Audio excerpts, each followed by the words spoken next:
Shabbat Shalom.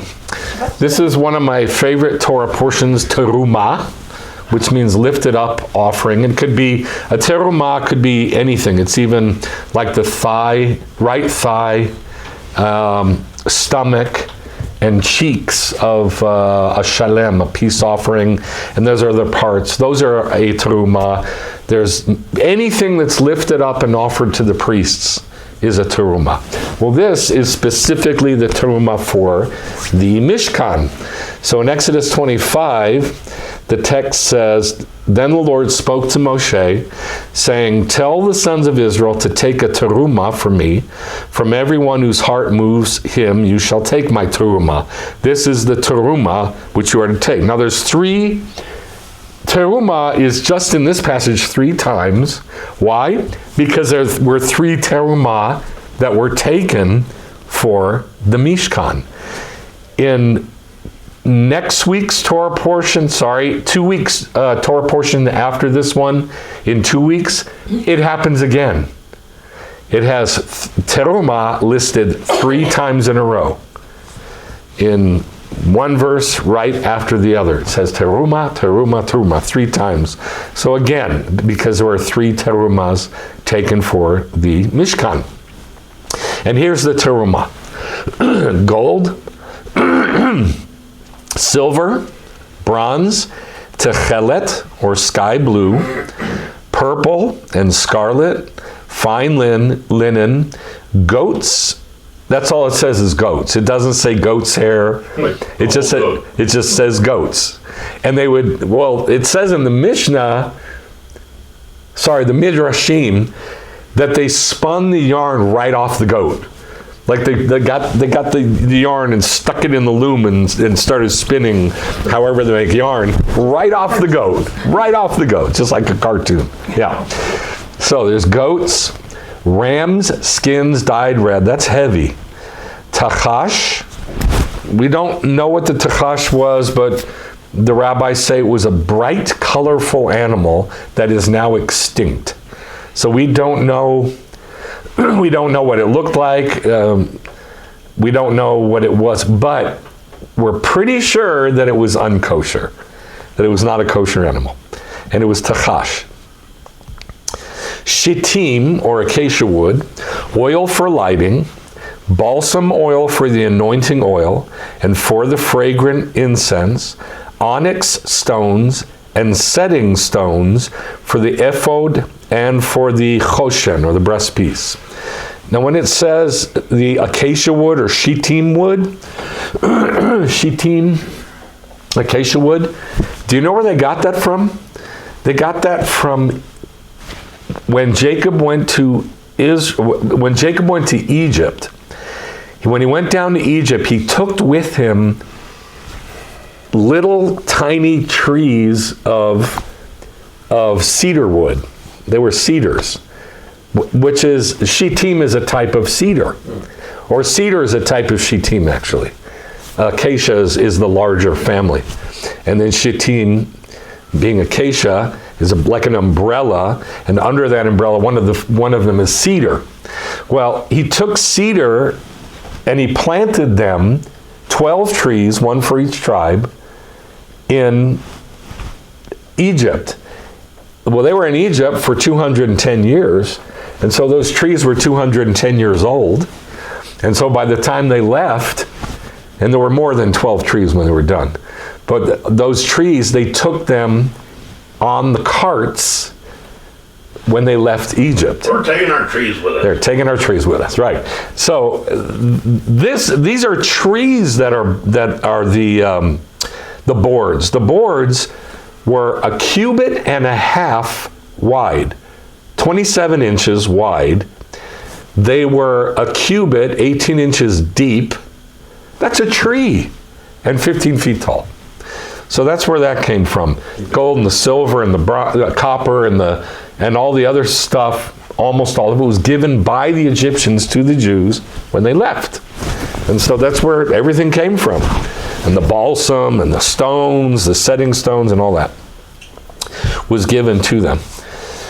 And make for me a sanctuary, V'asu li mikdash, that I may dwell within them. Ve'asu li mikdash v'shachanti betocham. According to all that I'm going to show you, that he's going to show Moshe, the tavnit, or pattern, of the Mishkan, or tabernacle, and the tavnit of all its furniture, so you shall make it. This was the germ of how I came to Tavniot. And this picture of Colossians 2 came off of this. Make for me a sanctuary that I may dwell among you. Make sure that you make everything according to the tavnit that I show you. So the tavnit is the picture or pattern. And then in Colossians 2, it says, the kosher laws, the new moon, the Sabbath, the festival are a shadow cast by Yeshua. Well, that's also the tavnit. So the tavnit, or picture, is the shadow. And this is where the whole thing of my entire life of Tavniot came from this passage, this verse. It's where it all started. So I have to get this out of the way in the beginning of the teaching. I'm not trying to slam anybody or denigrate anything, but when there's something that's good, you say it's good, and when there's something that's bad, you say it's bad. When there's something that's evil, you call it evil. When there's something that's holy, you call it holy. And you do not try to massage things to make that which is black, white, bad, good, upside down, right side up. You don't do that. We can't do that. Because if we do that, we end up without a clear definition of right and wrong. So when he says, America today. Yeah, when he says, this is the pattern that I'm going to show you, this is the pattern that I'm going to show you. It cannot be anything other than this. Now, this drawing came from about 8 years of study. It took about 8 years to put all the pieces together. Every tiniest detail was studied out and drawn and redrawn and redrawn and redrawn and studied more and more and more and more until all the passages agree and make sense. And that's every detail up to and including, see that pole? Mm-hmm. There's a pole down there and there's a pole going through the middle that you can't see. And even the poles, even the connectors of the poles had to be done properly. If you go on the internet, that is not what you find. What you find is many, many, many different patterns. So because there's not an understanding of the pattern that God showed Moses, because it was given to the Jews, we end up with the wrong picture of what? Of heaven. Because that's what this is a picture of. This is a picture of heaven. Not only that, but we end up with the wrong picture of what this means to us personally. So you can either go with what Moses was shown, but Moses ain't around. But guess what? He told Joshua, who told the elders, who told the prophets, who told the men of the great assembly, who told all the rabbis. So we know what things look like. It's been passed down. Or you can go with something else. Now, if you go with something else, this is what you end up with. Well, before I show it, I want to read this. The wrong spiritual information is given to us by the wrong physical information. So if this tiny detail is not right, then it gives us the wrong information about heaven. And it goes for every tiniest detail of the Mishkan, the same thing is true. The wrong spiritual information is communicated by the wrong physical information, and the right spiritual information is communicated by the right physical information. You know what thing here has the worst, most inaccurate illustrations and models on the internet and in the world? The altar? No. Tabernacle? No, the laver. The laver. That nobody gets that even close to right, except the Temple Institute. which is the ones who study all the words from Moses all the way down to the men of the Great Assembly. The posts around the border, are those set on top of the ground, or are they sunk into it? No, they're on these copper or bronze bases. And the bases are a little bit into the ground, but not much. A little bit into the ground. And you know what? They had to level the ground to set this up. Did you ever think about that? Yeah. All the ground had to be leveled in order to put those foundations and these bases. It couldn't be, contoured ground. It had to be level. So all of this is the Jewish way to look at it. If you don't look at it with the Jewish way, there's only one other thing to choose from: Hellenism. That's all there is.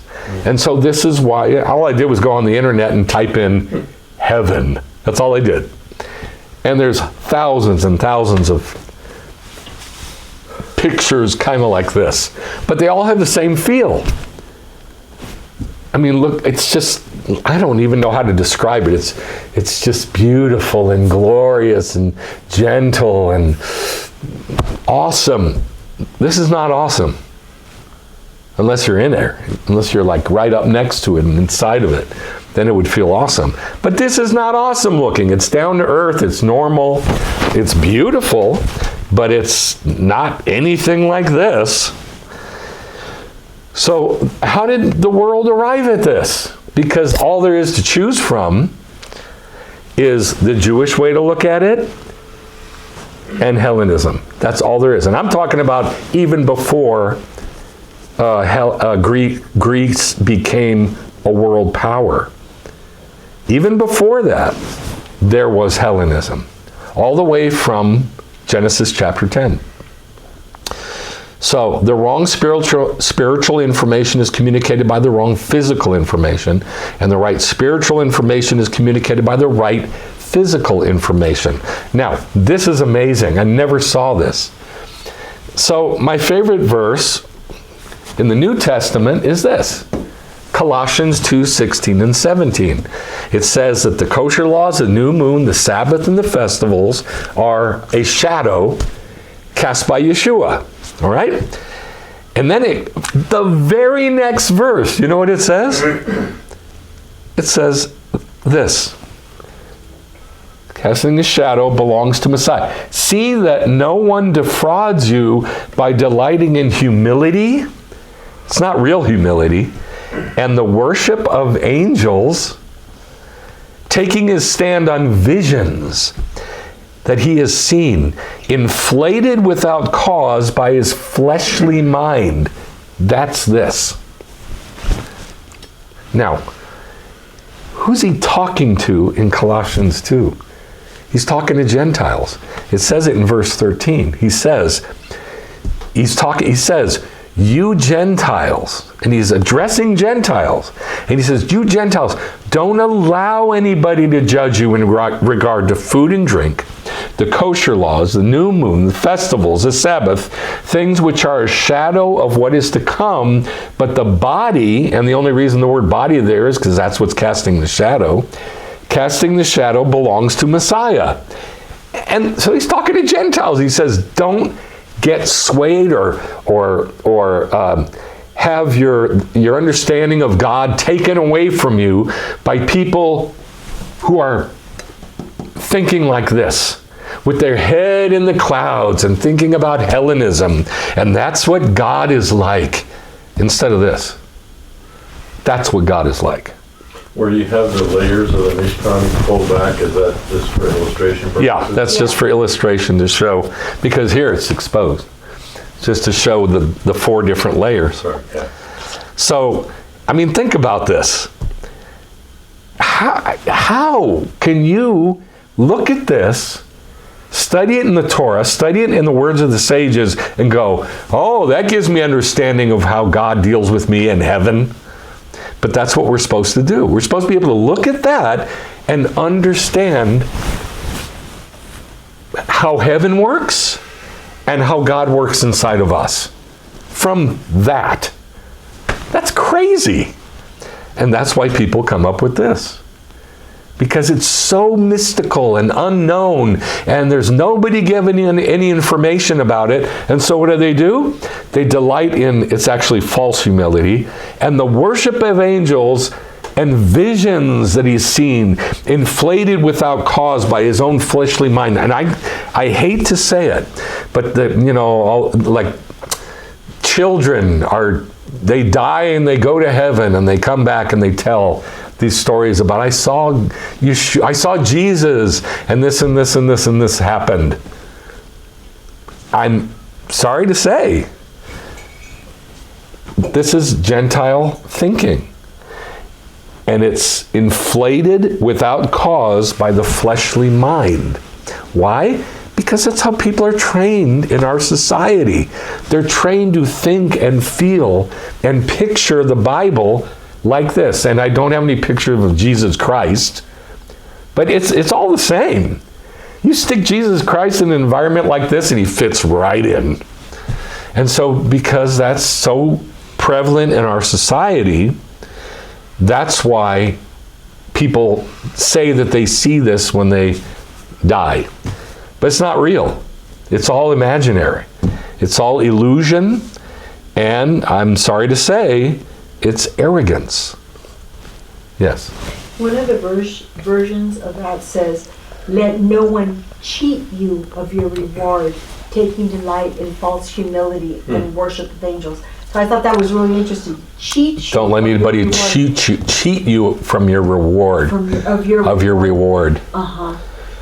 Yeah, it's easy to do, but I please don't think I'm slamming anybody. But listen, once you really start getting your mind here, instead of here, you immediately can identify where the message is coming from. It can only come from one of the two. Even if it's a child, an innocent child. See how Jesus Christ fits right into that environment? So smoothly and effortlessly. Look at the angels. By the way, I didn't know, I didn't really know until I was like 50 that in the Gentile world, angels were mostly women. I didn't know that, because in Judaism, there's no such thing. Angels are men. You know how the scripture says the angel of the Lord, he drew a sword. The angel of the Lord said, stay back. And then there's narrator that says, he spoke to Abraham. An angel is always a man, always. Michael. It's always male. Michael, Gabriel. I mean, they're always male. There's no female angels. That is Hellenistic illusion. That's why Jesus looks the way he does. But this is commentary from Matthew Henry. This is typical. I mean, the reason I chose it is because it's very typical of what you find out there. Matthew Henry's commentary on the Bible. Now, this is what he says. He says, as typical, or as a type, or as a picture, the holy places made with hands were the figures of the true. Hebrews 9:24. Okay, that's correct. The gospel church is the true tabernacle. What does that mean? That means the people who are born again are the true tabernacle. The people who have accepted Jesus are the true tabernacle. That's what he's saying. Which the Lord has pitched and not man. So, no need for this. It's gone. We have no need for it. We don't need to look at this and try to figure out from this what heaven is like. We have this. So we don't need anything else, because the Lord has pitched that true tabernacle, the gospel church, Hebrews 8:2, the body of Christ, in and by which he made atonement, was the greater and more perfect tabernacle. Christ is the greater and more perfect tabernacle. Now, Jesus is now the tabernacle. There is no tabernacle in heaven, it's Jesus. There's no thing other than Jesus that's a tabernacle now in most Christian thinking. He was the greater and more perfect Mishkan, Hebrews 9:11. The Word was made flesh and dwelt among us as in a tabernacle. So, there really is only two ways to go. You can either study the Mishkan the way the Jews have it, or not. And if not, this is what you end up with, this very feminine, ethereal, Hellenistic view. So, the tabernacle or the Mishkan is God dwelling in humans. My question is, which humans? I mean, if God says, Ve'asu li mikdash v'shachanti betocham, build for me a Mishkan, and I will dwell in you. In who? Well, Christianity says basically in everybody. So this is kind of a silly illustration, but it sort of gets the point across. Here's Jesus, obviously. Here's the Ark of the Covenant, and it says judgments. And here's the menorah, and it says statutes. And here's the bread of the, I don't know what that's supposed to be. I think that's the table of the bread. That's a strange, yeah, that's what that is. The loaves are circular and they're just stacked up like donuts. And that says commandments. And then here, right at his loins, here in his chest is the altar of incense. And it says precepts. And then here at his loins is the laver, which is totally wrong. And it says testimony. And then down here is the altar burnt offering, and it says law. But it's all Jesus, so we don't need it anymore. That's what it's saying. Silly, but this is accepted. And people think that what I'm saying is silly. But this is accepted. Somebody just came up with it and said, that's what I think. And so everybody went, yeah. So this is a problem. So again, which humans will God dwell inside of? Because there's a Mishkan. Ve'asu li mikdash v'shachanti betocham.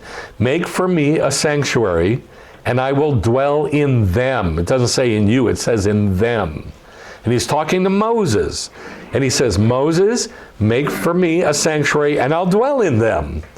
Well, this is repeated 1, 2, 3, 4, 5 times throughout the Bible. Almost word for word. And every single time, without exception, all the way through the Tanakh, it refers to the same people, Israel, and no other.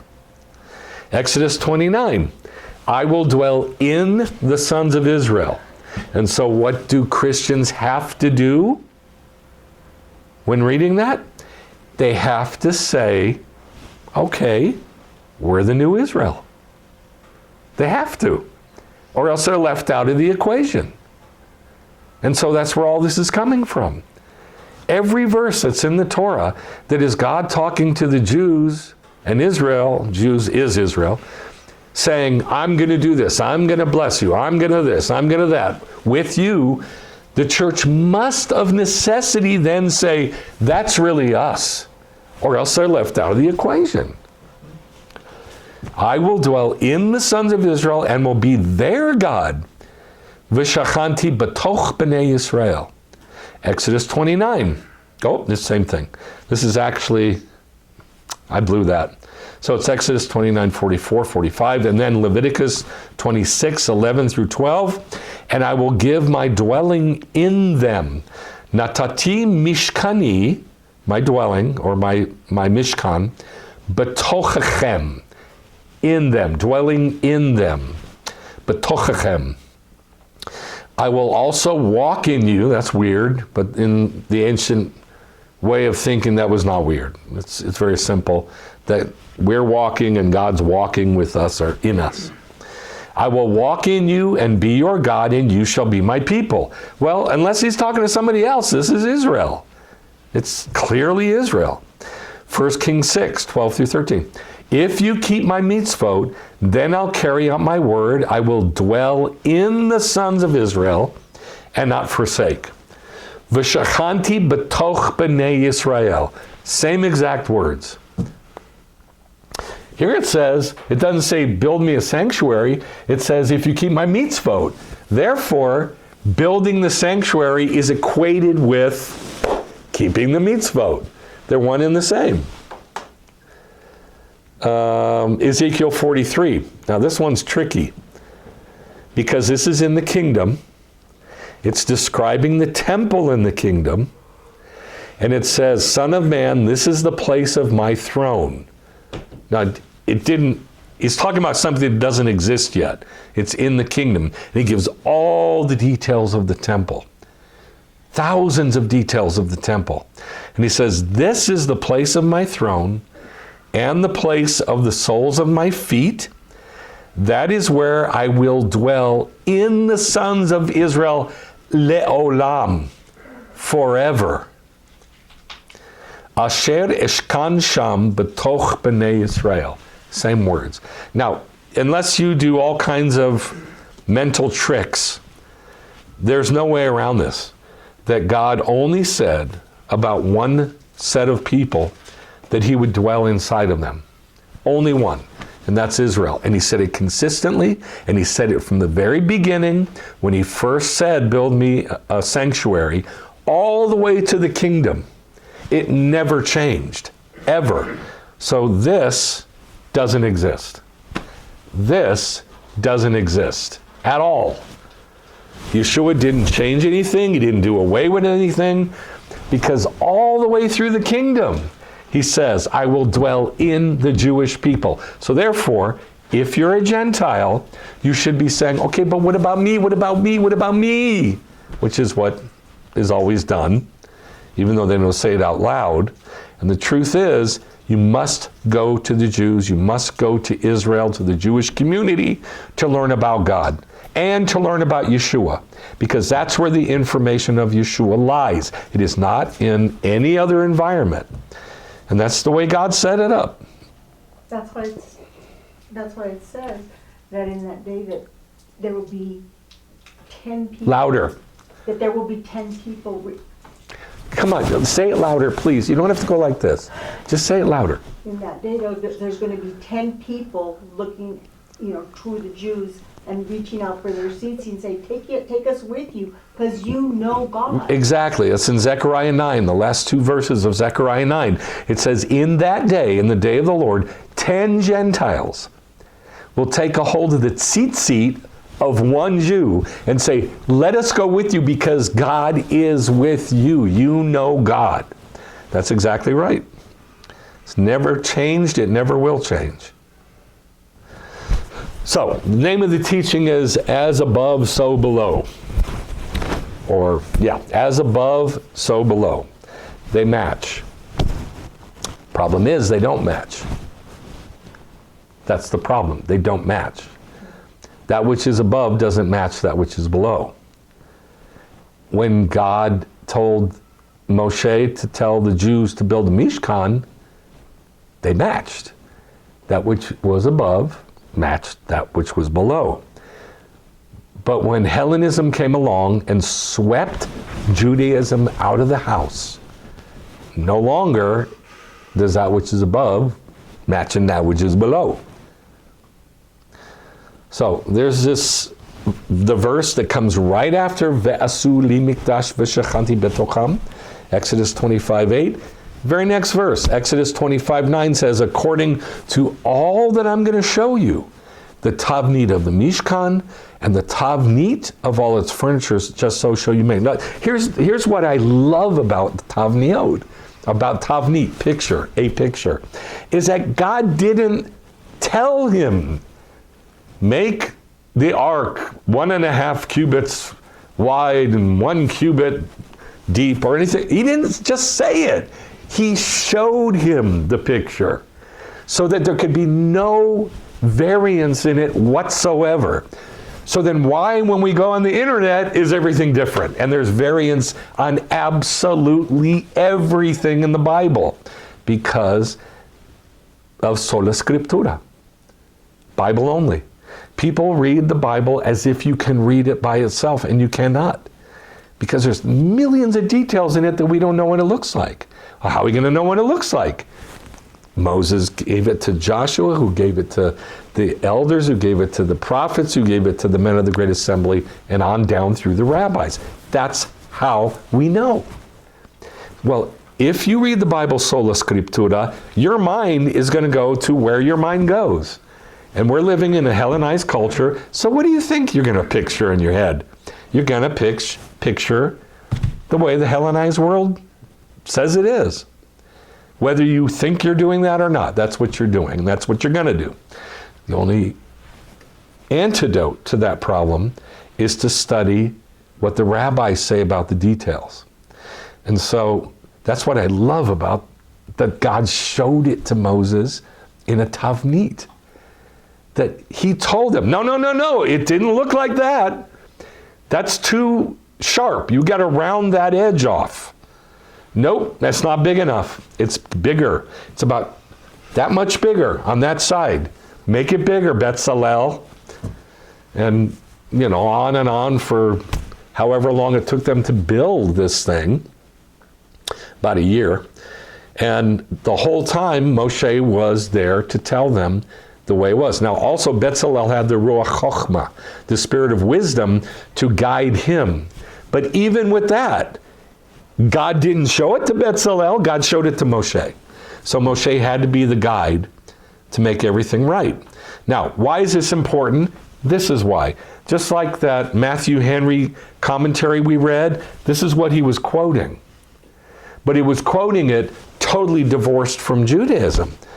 So it says in Hebrews 8, 2 and 5, verses 2 and 5, a minister in the sanctuary and in the true Mishkan. Now it's talking about Yeshua as a priest. A minister in the sanctuary and in the true Mishkan, which the Lord set up, not man. There are those who offer the gifts according to Torah. Now it's talking about the priests who serve as a copy and a shadow of the heavenly things.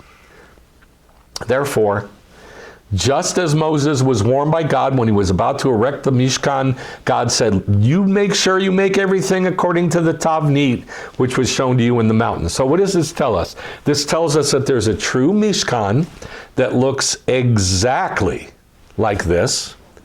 And when I say looks, I mean looks like this, so to speak. This is as close as we can get. But this is all spiritual stuff that looks like this, so to speak. It cannot vary from this. It's just spiritual things that look like this. And so there's also priests in heaven that look like the priests on earth. And that's why God showed the clothing of the priests also when he showed that as in a tavnit as well. That's why he showed the garments of the priests and all the details of the Mishkan. Because they serve as a copy, and there's that word again, shadow. That's the shadow. So not only is the kosher laws, the new moon, the Sabbath, and the festivals making up that shadow, what else is making up that shadow? The Mishkan and all the priests and all the sacrifices and everything in Judaism. Everything in Judaism. That's why I love this passage so much in Colossians, because it's basically saying all of Judaism, all of it, including the Mishkan and the temple and the priests and the sacrifices and the Levites and the cycles of going into the Mishkan and out of the Mishkan, and all the activity is the shadow cast by Yeshua. So what? When Yeshua came, the shadow went away? That is not logical thinking at all. And it's really quite damaging. It's illogical completely to say, you want to see somebody but they're not here? Don't look at their shadow because their shadow's gone. Well, then how am I going to get to know them? Just concentrate or whatever. You must have the shadow to see that person because that person ain't here, but their shadow is. So that's why I love this so much. Hebrews 9 says the same thing. Therefore it was necessary for the copies of the things in the heavens. Well, what's in heaven? The Mishkan, the laver, the ark, the altar, all the pieces and parts of the Mishkan were cleansed with these. Now what it's talking about is when Moshe sprinkled all the pictures, all the tavniot, which is the altar and the menorah and all the parts and pieces of the Mishkan and the scroll of the book, all of that was sprinkled with blood. And it's saying it was necessary for the copies of the things in heavens to be cleansed with these, but the heavenly things, and it shouldn't say but, it should say because the heavenly things themselves were cleansed with better sacrifices than these. In other words, spiritual sacrifices. For Messiah didn't enter a holy place made with hands, which is a copy of the real one, but into heaven itself. And so what do Christians do? They go, it's just a copy. It's just a copy. We don't need it. It's just a shadow. We don't need it. We have the real thing. Okay, what does the real thing look like? And then they end up with this. So something is wrong in the translation and the transmitting of that original plan into reality, into our life. Something's wrong. What you've been taught, something's wrong in it. It's illogical. So we got to get back to how it really works. As above, so below. Now, I got several quotes from the rabbis so that we can try to figure this out. This is an amazing one. Or HaChaim. By being shown an image, now I don't like the word celestial, I don't like the word deity, I don't like any of those Latin words because they're not Hebrew. They're from Greek and Latin. But we'll just read it as it is. By being shown an image of the celestial or heaven tabernacle, Moses realized that unless the tabernacle on earth matched that in the celestial spheres, it would not completely fulfill its purpose of transplanting a suitable residence for God on earth. In other words, God can't come live on earth unless this matches this. Unless this matches this. Does that make sense? Uh-huh. I mean, God lives up here in this thing, so if we're going to put it down here on earth, it better be the same. Or else, what? He can't Ain't come whatever. down. God can't come. He can't come live with us. Because it has to match what he's already built. And he's letting us build a model of that here. It's amazing. Now, this is from the Malbim. These are all on Exodus 25. From this one verse, Ve'asu li mikdash ve'shachanti betocham, and then the next verse that says, you make sure you make everything exactly according to the Tavnit. Mount Moriah had been the gateway to heaven since creation. Our sages express this by stating that the sanctuary on earth is opposite, directly opposite, God's sanctuary in heaven. Here's my question. Did God's sanctuary in heaven move around? Was it like does it move? Does the sanctuary in heaven move around? Or is it stationary? I'm gonna guess it's stationary. I think it moves. I think it moves. You think that heaven moves? Like God's throne in heaven moves around? Well, if the chariot, the ark moves. That's just the throne. Okay. That's just the throne. That's not the throne room or his house. Well, let me say it that way. Does his house move? How about that? Does his house move? So this is what I'm thinking. I'm asking myself. God tells him, Ve'asu li mikdash. Mikdash. Mikdash. What's a mikdash? It's a permanent structure. And then he tells them to make an impermanent structure. A mishkan. A mishkan is impermanent. So my question was, wait a minute. He tells them to make an impermanent house. Does God's house move? No. That means it's going to have to become stationary. Does that make sense? That's why Jerusalem is important. Because there's a spot that is directly below that house. They didn't know where it was. And so God says, okay, put me in an impermanent structure that's just like the one in heaven, even though that one's permanent. And then I'll tell you where it's going to be that you're going to plop down and be directly below the house in heaven, and that's where you're going to build the temple. It's like the tabernacle was like our training wheels. You guys are learning, Right. you guys are learning all about this, and it's going to move around with you, but eventually you'll get to the real building. Right. How about a bike and a car? Yeah. Like, this is your bike. Eventually, you're going to learn how to drive a car, but that's later. And that's very much like this. It's like training wheels. Yeah. Motorhome until you build a real house. Right. A motor home. You're living in a motor home until you get your real house. Right. All right. Same concept. So he says it's on earth opposite. And by the way, there's hundreds of passages in the sages that say this, not just one or two. Opposite God's sanctuary in heaven. For that reason, Adam and Noah offered their sacrifices at that site. What site? Hamakom, which is Jerusalem. It's in Jerusalem. The Temple Mount, right. At that site. And so did Abraham. That's where the Akedah was, where he was going to offer Isaac. And Jacob, that's where he saw the ladder going up to heaven. And he said, this is the house of God. When Solomon, at the dedication of the actual temple, said, I have built a house. This is really cool. He says it twice. He says, in Hebrew, I have built a house, is bana baniti. I have built a build. A build I have built. That's how we would say in English. I mean, it doesn't make sense, but that's how you'd say it in English. A build I have built. Bana, that's a build, or a building, or a built thing. A build, baniti, I have built. Why does he say that word twice? Emphasis. 1, 2. That's why. Because there's two. I have built a house. So basically saying, I built two.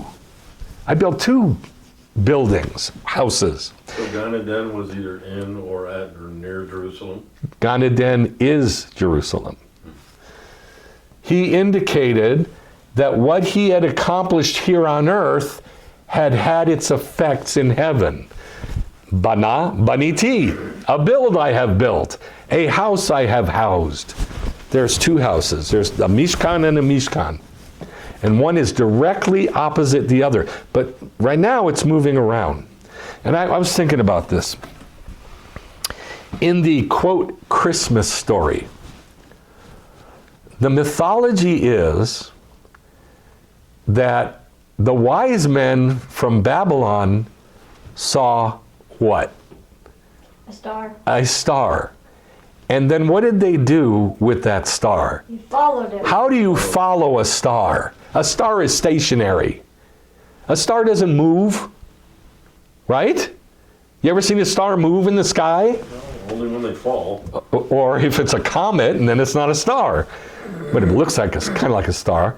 But that only moves very, very slowly. It doesn't like move around and...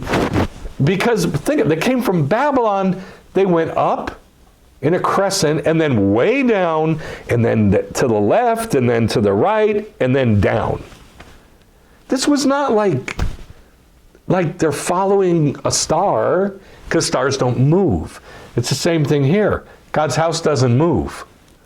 God's house does not move.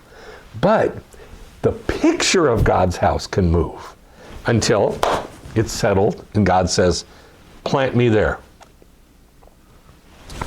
So there's two tabernacles, one above, one below. Now this is from Moshe Alshech. Moshe Alshech wrote so much about this subject. This is all I took from it, a tiny, tiny bit. This is why the Torah describes the erection of the Mishkan as et HaMishkan. Now, you can believe this or not believe it. I have a hard time believing this. The word et, signifying something additional. I've never heard that before. Maybe it's true, maybe it's not. I don't know. I don't know anything about this. But he says, in the fact that it says et HaMishkan, that et means something additional, although it is a pointing word. That's all I know about it.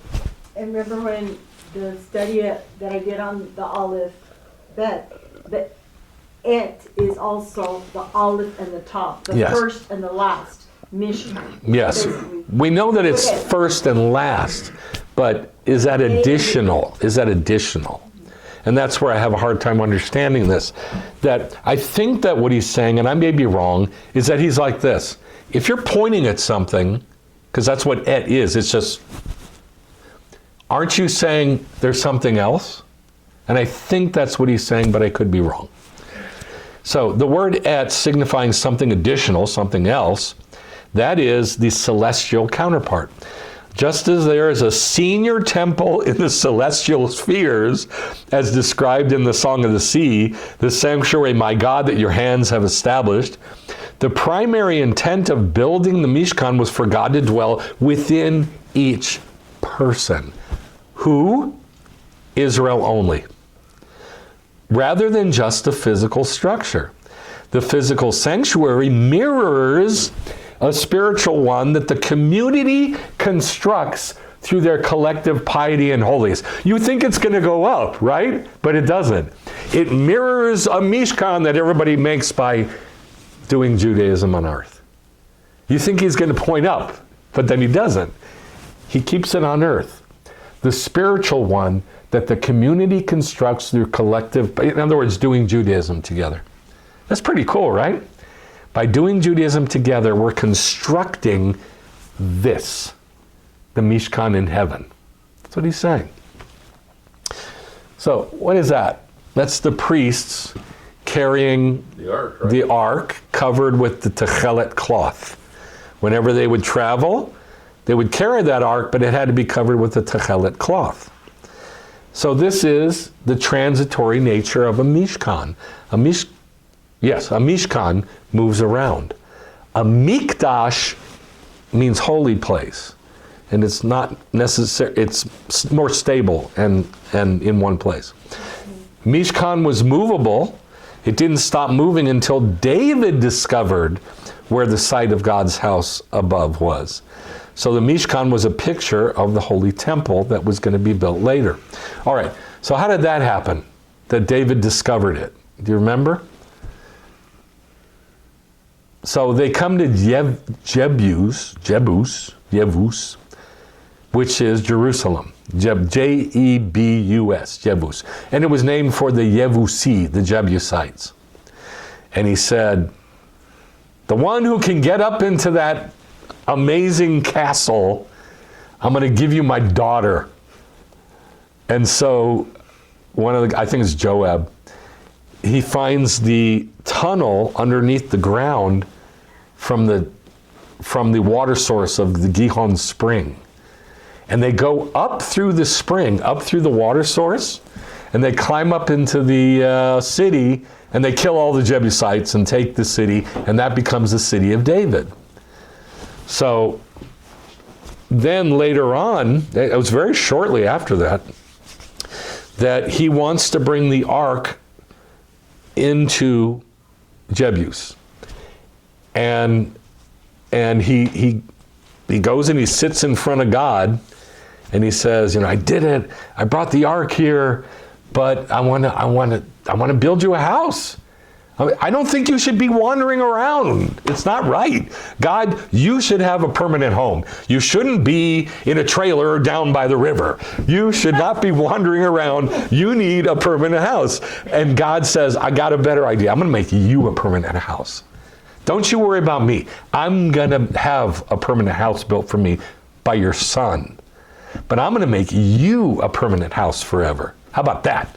And so that's how it happened. And God, G-A-D, God, the prophet, went to David and told him, this is where it is. And this was much later. This is when David's old man. He's about to die. That's when God went to him and said, that's where it is. It's at the threshing floor of Arnon, which is right above the city of David. All right. So it was David who discovered where that was going to be. So there's a temple in heaven, a Mishkan on earth. There's also a temple on earth and a temple in heaven. So the tabernacle equals the temple. Ve'asuli mikdash. Mikdash. What does mikdash mean? Mikdash means impermanent. Moves around. Sorry, other way around. Mishkan. Mikdash comes from Kadesh, which means holy. And it literally means from holiness. Ma means from, or can mean from. Kadesh, holiness, from holiness. Ve'asu li mikdash, make me a sanctuary, make me a holy place. So he says, make me a mikdash, not a mishkan, an impermanent dwelling. But the mikdash equals the mishkan. They're the same thing, because one verse later he calls it a mishkan. So he calls it a mikdash, and one verse later he calls it a mishkan. So you get both. So mikdash equals mekadesh. It comes from mekadesh, which means what or who is holy, or just plain old from holiness. That's how you translate mikdash. So it's a holy place, is what they say. Oh. All right. So mishkan is impermanent. Mikdash is permanent. So, when the temple was built, here's my question. When the temple was built, did God keep wandering around? The Mishkan, not Mikdash, Mishkan in heaven is impermanent. Did God keep wandering around? He never wandered around in the first place. He was permanent. Two temples, two Jerusalems. These are short. These two from the Zohar, they are nested inside a paragraph that big, 2 paragraphs that big. And it gets so deep, I could not follow it. So I just took one tiny little part of it that makes sense. But first we're going to read more from the Malbim, who said, just as, remember I said there's a senior temple? That means there's what? A junior temple. Yeah. Just as there's a senior temple in the celestial spheres, as described in the Song of the Sea, the sanctuary, my God, that your hands have prepared. And what it says is there's a junior temple. Now, in the Zohar, it says above and below. Above and below.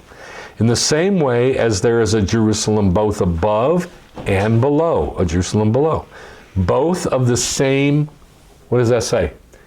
Tavnit. Both of the same Tavnit. In the same way as there is a Jerusalem both above and below, both of the same Tavnit. Now this is pretty amazing that they match perfectly. And again, unless you just stick with what Moses transferred down to the Jewish people, you are never going to figure out what things are really like. You will never figure out God. You will never figure out heaven. You will certainly never figure out Yeshua. I mean, that's just a foregone conclusion. You will never figure out the spiritual world, ever. Because the spiritual world is contained in a tavnit, in a picture, in a pattern. And if you break the pattern, game over, you lose. And you'll never figure it out. But, on the other hand, now think about this. If you follow the pattern perfectly, you will figure out Yeshua. You will figure out what God is doing at any given time. You'll figure out how heaven looks, so to speak, how heaven functions, and you'll figure out the spiritual world if you follow the pattern perfectly. And it takes a lot of study to figure out this pattern. So, as there is a Well, I don't know what happened with this arrow. It's supposed to be in between the two. Just as there's a Yerushalayim Me'ola, Jerusalem above, there's a Yerushalayim Mata, Jerusalem below. Yerushalayim Me'ola, Jerusalem above. Yerushalayim Mata, Yerushalayim below. Now, all kinds of verses talk about Yerushalayim Mata, but where is the only verse in the whole Bible that says Jerusalem above? Do you know? In the New Testament, the New Jerusalem that comes down out of heaven. That's the only verse in the whole Bible. It's in the New Testament, but it's from Judaism. And unless you know it from Judaism, you don't understand what's being said in the book of Revelation. When you get to the end of the book of Revelation, it talks about Yerushalayim Me'ola, the Jerusalem above. Now, Psalm 48 implies there's a Jerusalem above because it says, "Great is the Lord and greatly to be praised in the city of our God, his holy mountain." Okay, that could be Zion on earth. Beautiful in elevation. This is a problem. Beautiful in elevation. Zion has no elevation. It's not even 1,000 feet. It's 300 feet. That's nothing. There's hills higher than that all around it. So it can't be the one on earth. And it says in Hebrew, Yafeh Nof, beautiful height. It ain't that high. Joy of the whole earth is Mount Zion in the far north. Jerusalem is not in the far north of anything. Not of the world, not of Asia or anywhere. Jerusalem is not in the north of anything. And yet Zion, it says, is in the far north. So it's not talking about north, south, east, and west. It's talking about north as up. Just north, up. City of the great king.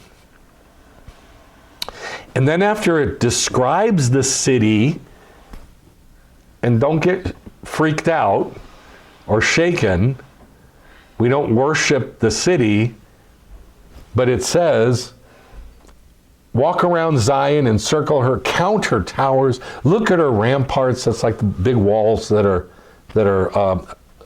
fortifications. Go through her palaces so you may tell the next generation, for this, Ze ha-Elohim, this is our God. What is our God? Jerusalem. Zion. That's kind of weird, isn't it? If you want to see God, what do you look at? Zion. Zion. Look, this is our God.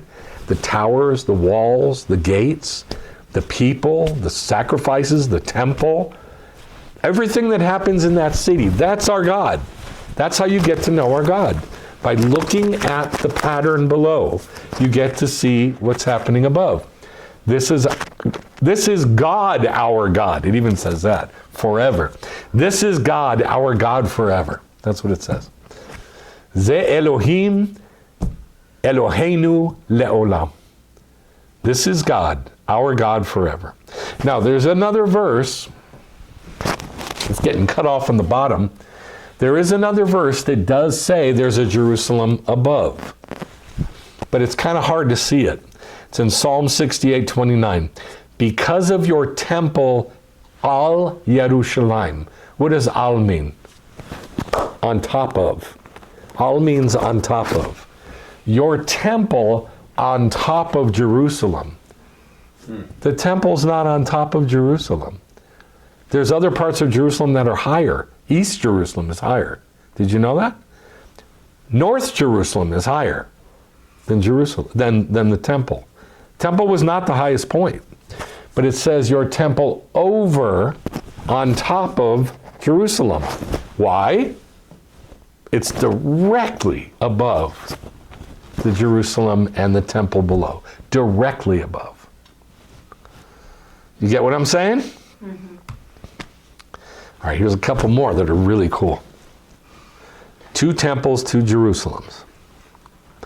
We find in the writings of the Ari, of blessed memory, that the mystical intention, this gets kind of deep, but I think we can get through it. The mystical intention is that Bina, which is understanding, is the upper house. What upper house? The temple in heaven. The aspect of Jerusalem of above. Malchut, kingship, is the lower house. The aspect of Jerusalem below. These two houses, the upper house, understanding, and the lower house, kingship, together undergo an ascent. They go up together. They go up together. I thought one's already up in heaven. Why does it have to go up? This is already up. Why does it have to go up? It's not saying it goes up higher. It says they go up. How? Together. They go up together. The upper house and the lower house together undergo an ascent. First, the aspect of Malchut, that's the lower one, undergoes an ascent. Then two, specifically the upper house, which corresponds to Bina, that should say in the heart. Understanding in the heart, not is the heart. I'm sorry about that. Understanding in the heart, ascent. Where? Where? The heart. In the heart of a human. Ve'asu li mikdash v'shachanti betochem. Make for me a sanctuary and I will dwell in them. So they go up together because the upper house, which is Bina in the heart, then ascends. So that's how it works. I know it's kind of esoteric, but the way it works is you have upper Judaism and lower Judaism. And by doing lower Judaism, it ascends, and now this, which is up high, goes up with us. We then ascend in our understanding, and we go up to the upper Jerusalem. Yes? That sounds like Thessalonians, where it's like, and we will meet him in the clouds and then ascend. It certainly does, but I'm not smart enough to pull it together. But I think you're right. So I'm just trying to get my head wrapped around this, because this is tough. But I'm just real quick, it's like, why? Why is there that resurrection? Because of the understanding in the heart. Their hearts are changed, so therefore we will be changed in the... Okay, I don't want to talk about the resurrection because that's a whole... Well, it's complicated. It's not as simple as we think. It's complicated. Okay, so I'm going to review again. Bina, understanding, is up high. Understanding God is up high. All right? Malchut, the kingship or the kingdom, is down below. Well, what's down below? The temple. Yes? And the Jews. That's all down below. In order to get them to arise together, you got to do what's down below. You do the Judaism, you do the Malchut below. First, the aspect of kingship, which is the lower house, undergoes an ascent. It starts going up. We're doing Judaism, and it starts going up. Then to specifically the upper house. Bina in the heart, understanding in the heart. And then we get to know God, and we rise in our understanding. Now, this is complicated stuff, but this is how it works. Ve'asu li mikdash v'shachanti what? Betocham. I will dwell in them. And who did he say that to? Israel, and Israel only. Nobody else on this planet was that ever said to. So that means, in order for Gentiles to join that rising, they have to do the Judaism on earth. Okay, now this goes right back to Exodus 38, which is in a few Torah portions. It's called Pikudei, the Torah portion, which means numberings or visitings. And it says, these are the visitings or numberings or accounts of the Mishkan. And it goes all over the details of the Mishkan again. I want to get your head on the Mishkan. This, not this. This. Look at it. Look at the details. How many coverings are there on the Mishkan, on the tabernacle? 7? Nope. 4, right? 4. This is the Mishkan itself. This is the tent of goats. This is the ram skins dyed red, which is the covering of the tent. And this is just the covering, which is the tachash skins. So there's 4 coverings. Do you know how many bases there are on one side? 20. And 20 on the other, and 8 in the back. So that's heaven. And by doing Judaism, we match that. By doing Christianity, we match that. That's just the way it is. And there's no way around it. There's nothing in between. Even if you're a Buddhist or a Rastafarian, there's nothing in between. Okay, so that's the Mishkan. These are the accounts of the Mishkan. It is written elsewhere in allusion to this verse, Jeremiah 17. In other words, you can find this.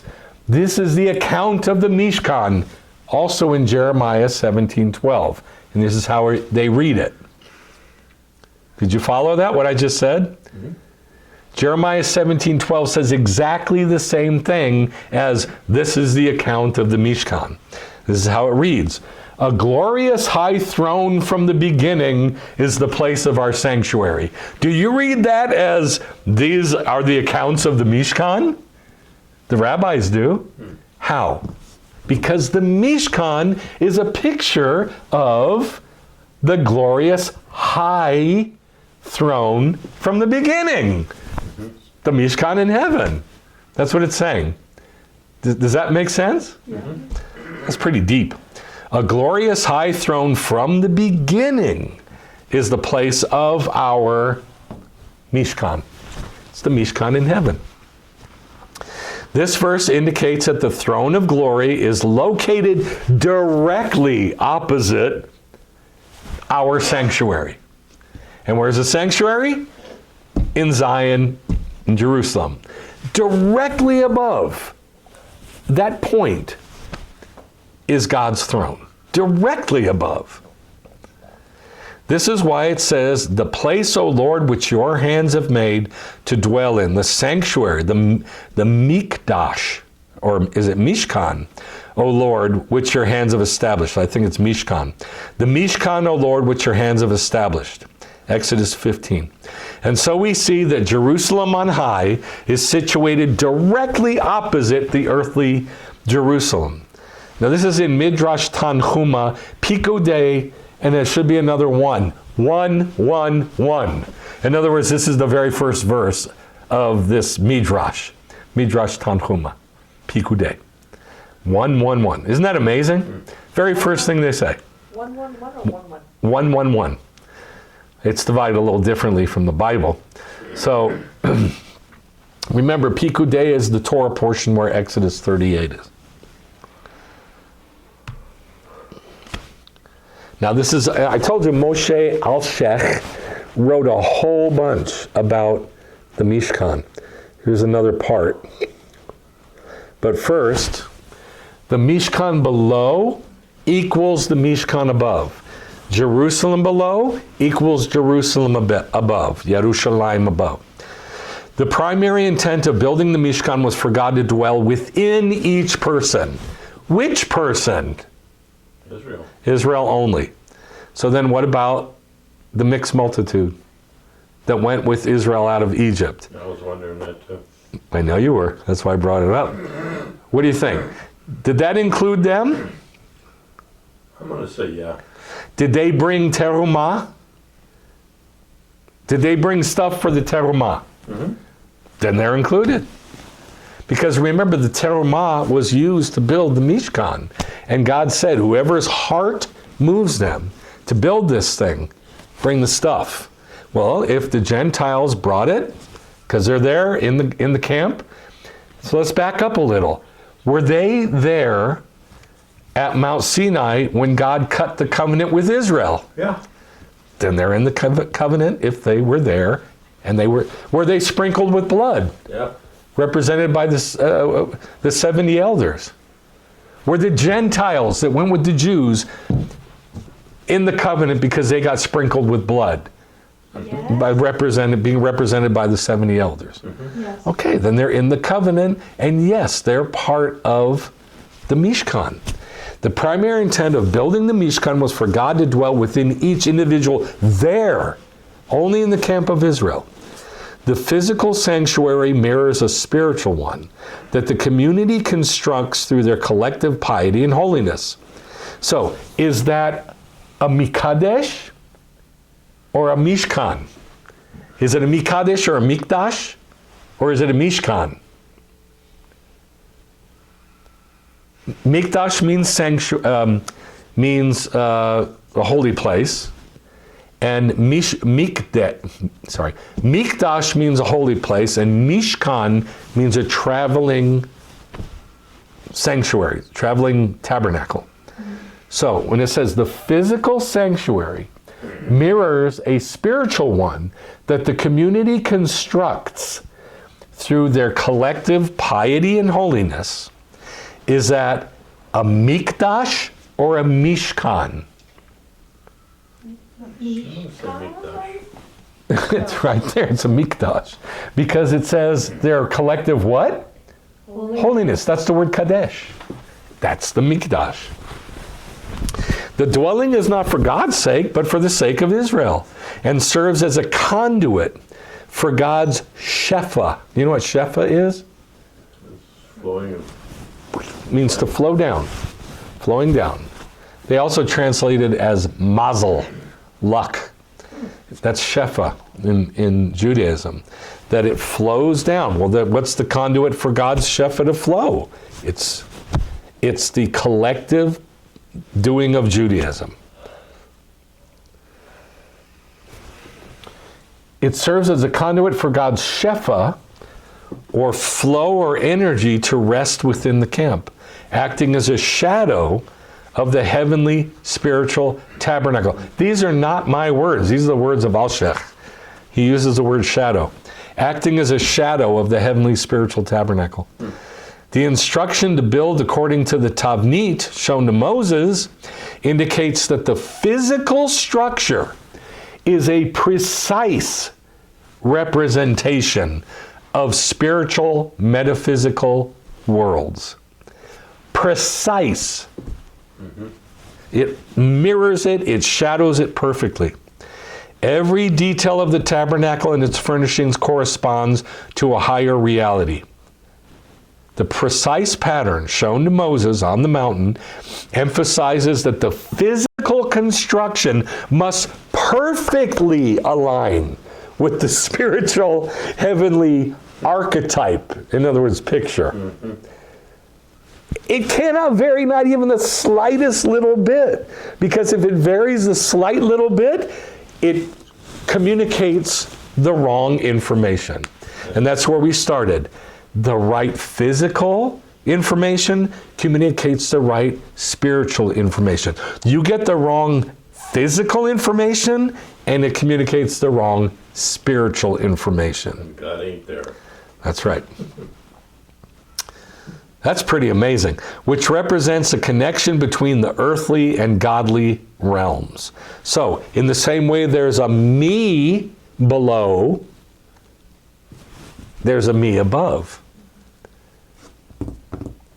But do I mirror the right picture?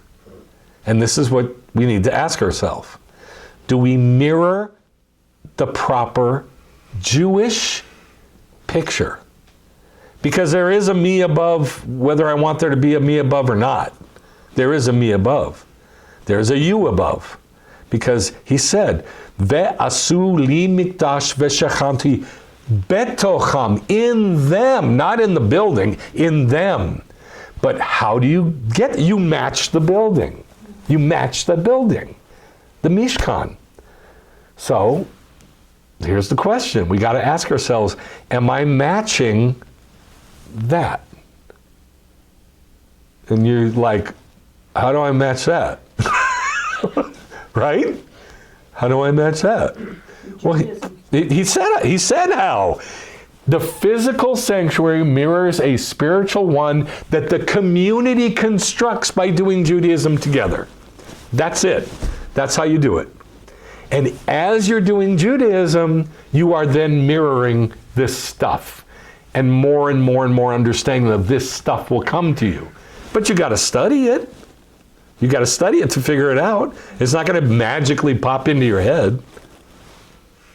So in the same way there's a Mishkan above, there's a Mishkan below. Same way there's a temple above, there's a temple below. Same way there's a Jerusalem above, there's a Jerusalem below. And the same way there's a me above, there's a me below. A me below. There's a me below. A me below. A me below. As me below, so me above. And this is the whole trick. There's a me below, there's a me above. But matching the us above, the only way to do it is to match. That's the trick. That's the trick. The only way to do it is to match the Mishkan. Matthew 5:18 through 19. So why am I quoting this? This is what my thinking is. If there's a me above, how is that me judged? Think about what I'm saying. If there's a you above, how is that you above judged? How is it looked at? How is it analyzed? How is it judged? By the one below? Probably. Well, as below above. You have to mirror. They have to mirror. Okay, but what if the one down below has a busted arm? What does that mean to the one above? That means the arm's busted above. It doesn't mean that this one stays perfect. They match. So we have to bring the one above. Yeah. No, we have to bring it into perfection by doing it down here. Does that make sense? Mm-hmm. Because just because we're in heaven, I mean, think about it this way. I'll make it Christian so you can understand it. Think about it this way. You are perfect in the heavens. You are perfect in the heavens. You ever heard that? That like through Christ you are now perfect in the heavens. That's nonsense. How about this one? 1 Corinthians 13 that says, in that day I shall be known as I shall know as I am known. And what do people do? They say, I'll know all things. I'll know all things. The resurrection happens and all of a sudden I know everything. Yeah? That's what people said. I've heard it my whole adult life. You know, as I will be known, I will know as I am known. And they extrapolate to that to mean I'll know everything. But that's not true. The truth is, what is down here is up there too. The way we are here is the way we are there. The amount of information and understanding, Bina, that we have of God down here rises and is up here. Remember we said that? How do we get it to rise? How do we get the Malchut, the one that's below, to rise? To Bina? They rise together. Yes? They rise together. Bina says, hey, come on up, buddy. And then Malchut goes up with him. So, in other words, if you have understanding 10% down here, what do you have in heaven? 10%. So if you get 50% understanding down here, what do you got in heaven? You got 50% in heaven. You're not magically different in heaven. That's mythology.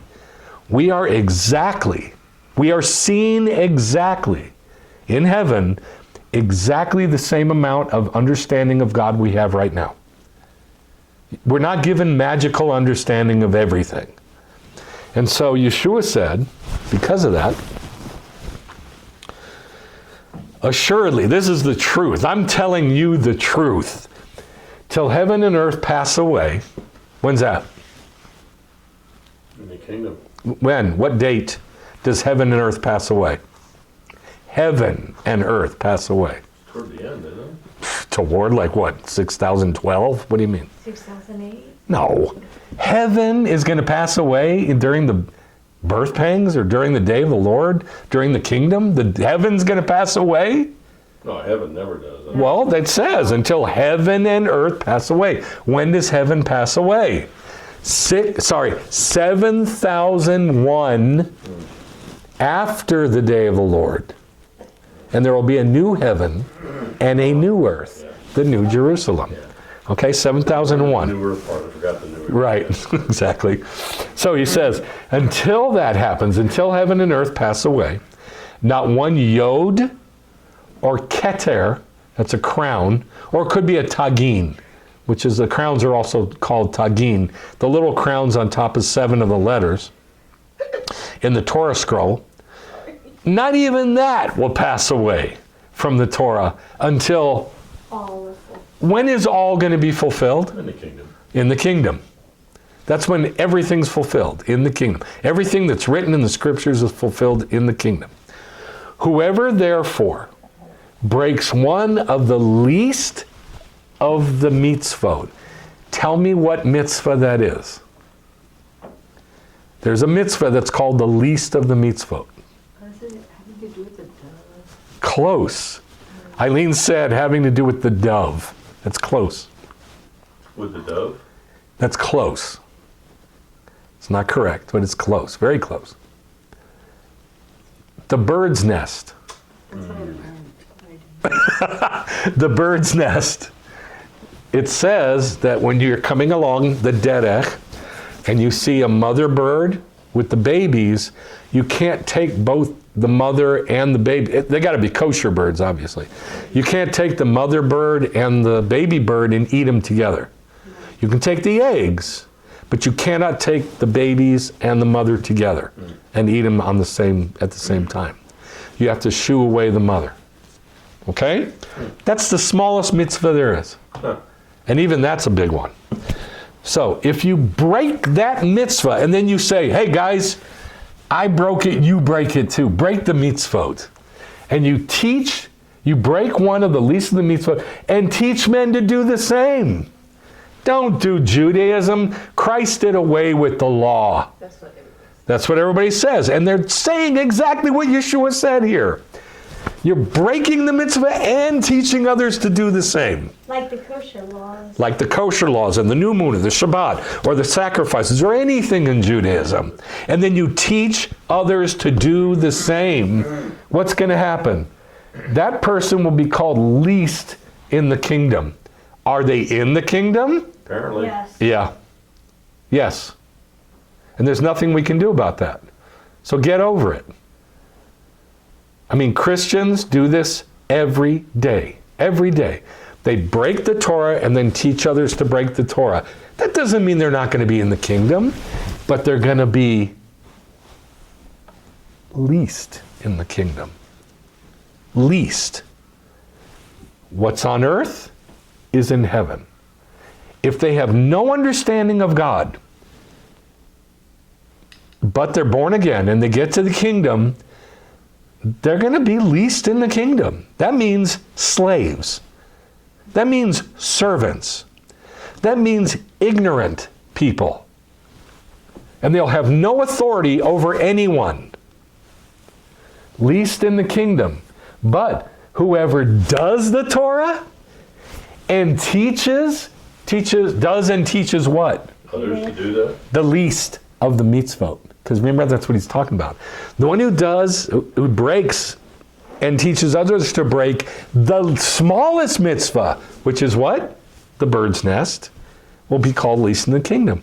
And the one who does the least of the mitzvot and teaches others to do the same, he's going to be called great in the kingdom. So it's midan keneged midan, measure for measure. What you measure here is measured in heaven. Say you get 10% amount of understanding of God because you've been studying and you're trying.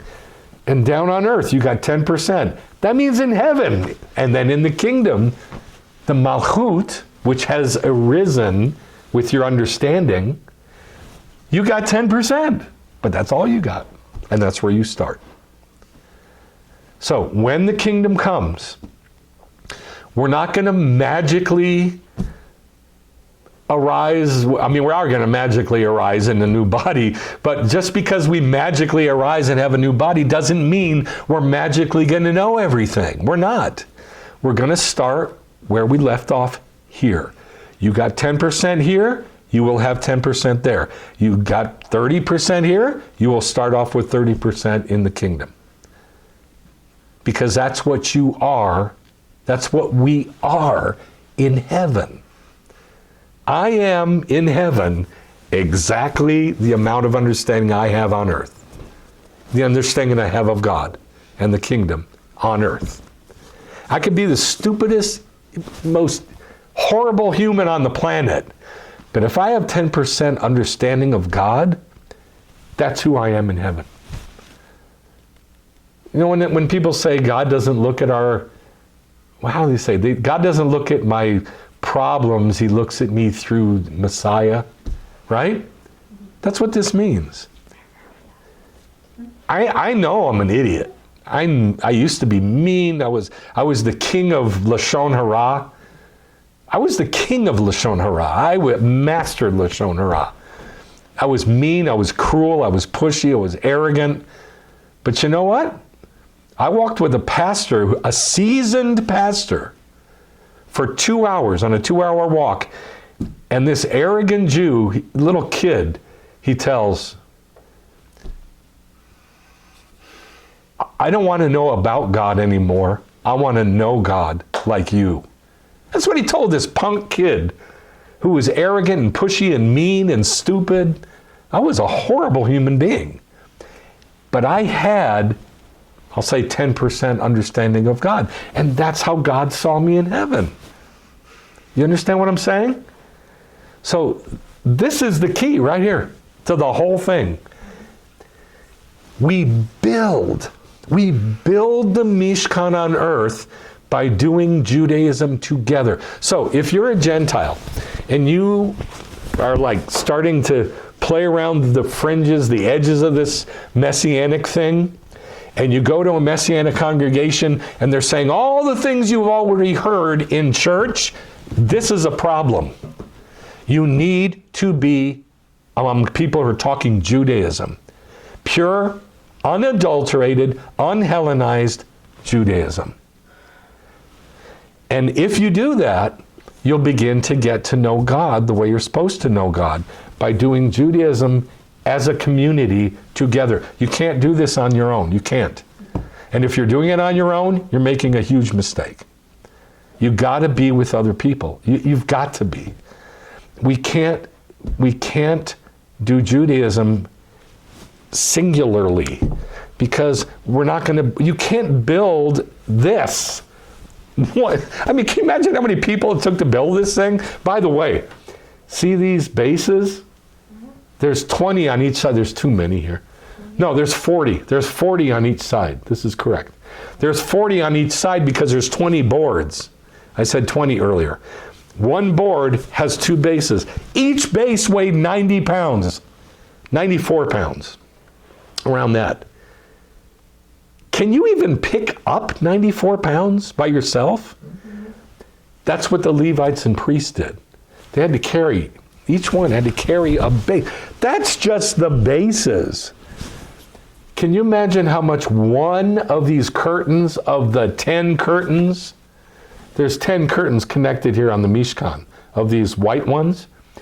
One curtain probably weighed 500 pounds. I don't know. Really, really, really heavy. They're huge. They're this wide, and they're 15 feet tall, 15 on the other side, and 15 on top. What is that?